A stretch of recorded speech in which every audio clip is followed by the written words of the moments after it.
So ఈ triple IT హైదరాబాద్కి అలాగే మనకు జేఈ మెయిన్స్కి సో ఎలా ప్రిపేర్ అవ్వాలి, ఇది చాలామందికి ఉన్నటువంటి question. Like for example triple IT హైదరాబాద్కి మనం ఆల్రెడీ ప్రీవియస్గా వీడియో చేసాం.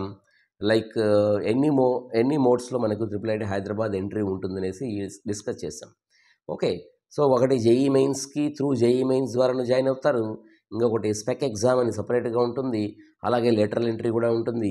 ఓకే, సో ఇలా ఉన్నప్పుడు మనకి ఏంటంటే ఈ ప్రిపరేషన్ అంటే యూజీ ట్రిపుల్ ఉంటుంది. Okay, as well as spec ఉంటుంది, ఈవెన్ జేఈ మెయిన్స్ ద్వారా ఉంటుంది. సో మనం జేఈ మెయిన్స్ చదువుకుంటే మరి త్రిబుల్ ఐటీ హైదరాబాద్ చదువుకున్నట్టేనా అంటే ఎస్, చదువుకున్నట్టే. సో బట్ ఏంటంటే మళ్ళీ అక్కడ ఫర్ ఎగ్జాంపుల్ మీకు యూజీ ట్రిపుల్ ఎన్లో అనుకోండి, అక్కడ కొద్దిగా యాప్టిట్యూడ్ అనేది ఉంటుంది. మీ you have to study some kind of concepts which are related to aptitude also. So మీకు ఏదైనా యాప్టిట్యూడ్ సంబంధించి మీకు ఫర్దర్గా మీకు మాక్ టెస్ట్లు కావాలనుకున్నా కానీ మనకు సపరేట్గా మీరు డిస్క్రిప్షన్ బాక్స్లో ఉన్నటువంటి మన వెబ్సైట్లో మీరు మాక్ టెస్ట్లు మీరు యాప్టిట్యూడ్ అని టైప్ చేసినా వస్తుంది, లేదా మీరు like you can entry for JEE Mains or whatever మీరు టైప్ చేస్తే మీకు మాక్ టెస్ట్లు అనేవి అయితే అందుబాటులో ఉన్నాయి. ఈవెన్ లైవ్ క్లాసెస్ కూడా జరుగుతున్నాయి, right? So even which have been very very useful so for many aspirants. So కాబట్టి ఇట్లా ఇది చేసుకోండి.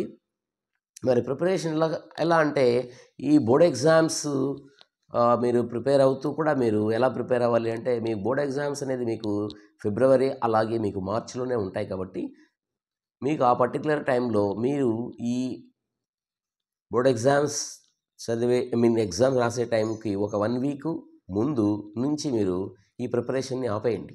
అంటే జేఈ మెయిన్స్ ప్రిపేర్ అవుతారు, సెషన్ 1 ఎగ్జామ్ రాస్తారు, తర్వాత ఏంటంటే మళ్ళీ మీకు ప్రాక్టికల్ ఎగ్జామ్స్ ఉంటాయి, రైట్?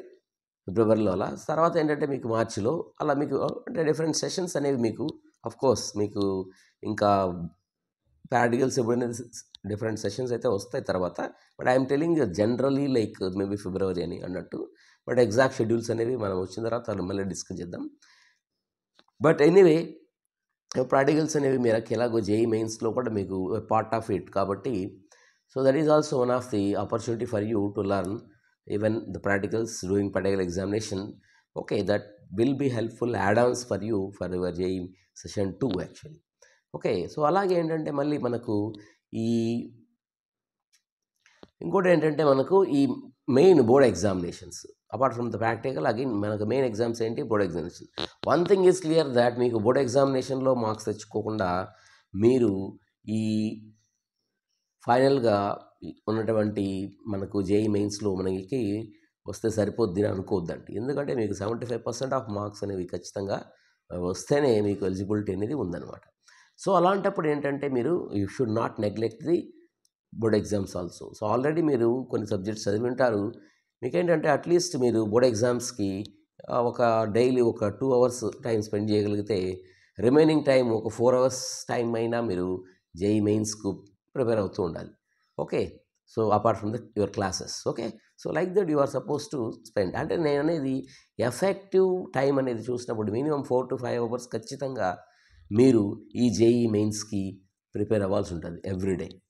అంటే అపార్ట్ ఫ్రమ్ ద టీచింగ్ మీరు క్లాసెస్ వింటున్నారే, ఆ విన్న క్లాసెస్కి కాకుండా ఇంకొక 4 to 5 అవర్స్ మీరు ఖచ్చితంగా మీరు ఈ జేఈ మెయిన్స్కు ప్రిపేర్ అవుతున్నారు, రైట్? సో కాబట్టి ఎన్ని గంటలు చదవాలి అనేది అంటే తగ్గలకుండా చదవాలి. సో మళ్ళీ మన వీకెండ్స్ వచ్చేసరికి ఖచ్చితంగా మీకు సాటర్డే సండేస్లో మీరు లైక్ క్లాస్ వర్క్స్ తక్కువగా ఉన్నా you have to be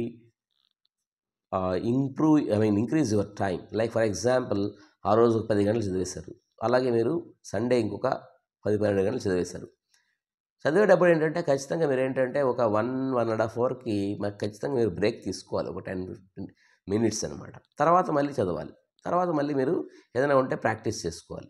so number of times practice, group discussions అంటే మీ ఫ్రెండ్స్తో డిస్కషన్, ఏదో ఒక కాన్సెప్ట్ బేస్డ్ డిస్కస్ చేయండి. ప్రాబ్లమ్స్ వచ్చేసరికి మీరు you can practice with number of books are available, even practice టెస్ట్లు available.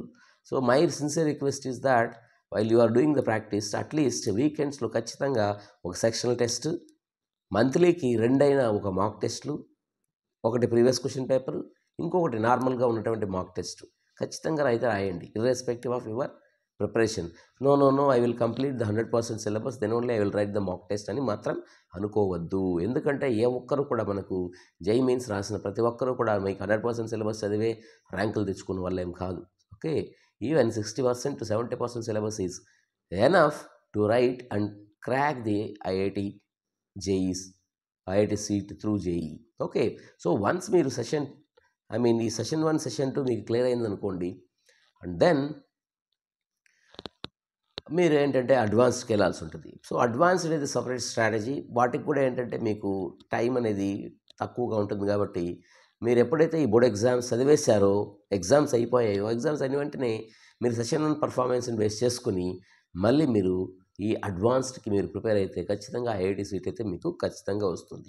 So don't think about that only whether నాకు సీట్ వస్తుందా లేదా అనే దానికంటే కూడా సబ్జెక్ట్ మీద ఇంట్రెస్ట్ అనేది పెంచుకోండి. So that either you will get a IIT seat or NIT seat, that doesn't matter.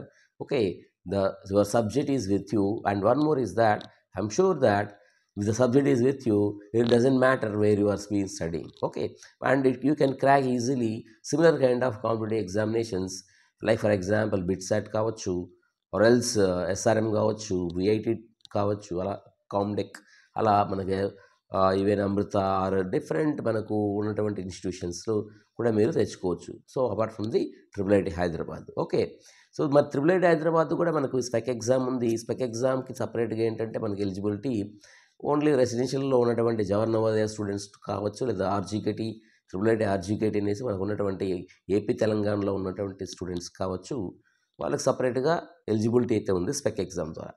Okay, UGE అనేది కామన్, అందరూ కూడా ఎవరైనా అప్లై చేసుకోవచ్చు, right. That is also one of the option.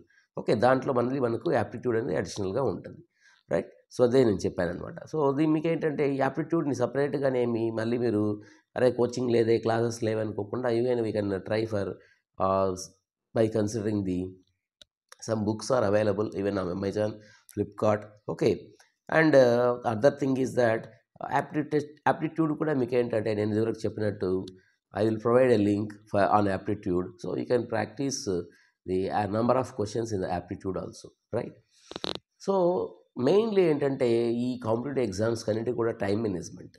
So ఎంత చదివావు, ఎంత ఇది అనేది కాకుండా ఎంత ప్రాక్టీస్ చేసావు, ఈ ప్రాక్టీస్ చేసిన దాన్ని మళ్ళీ ఆ పర్టికులర్ టైంలో, ఆ పర్టికులర్ డే ఆఫ్ ఎగ్జామ్, ఆ షిఫ్ట్లో మీరు ఎలా రాశారు, ఎంత టైంని మీరు ఎఫెక్టివ్గా మీరు ప్రాక్టీస్ చేయడం వల్ల ఆ స్పీడ్నెస్ని పెంచుకొని మీరు నంబర్ ఆఫ్ క్వశ్చన్స్ని ఏ విధంగా అటెంప్ట్ చేశారు ఇన్ రైట్ వే అనేది చేయాలంటే మీరు నంబర్ ఆఫ్ ప్రాక్టీస్ క్వశ్చన్స్ అయితే ఖచ్చితంగా చేయాలి. ఎందుకంటే నేను ఎందుకు చెప్తున్నానంటే like some other things you need to be considered while making this one. Okay, I mean practice అనేది మాత్రం ఖచ్చితంగా అయితే చేయండి, right. So that is what I would like to suggest to you all. Okay.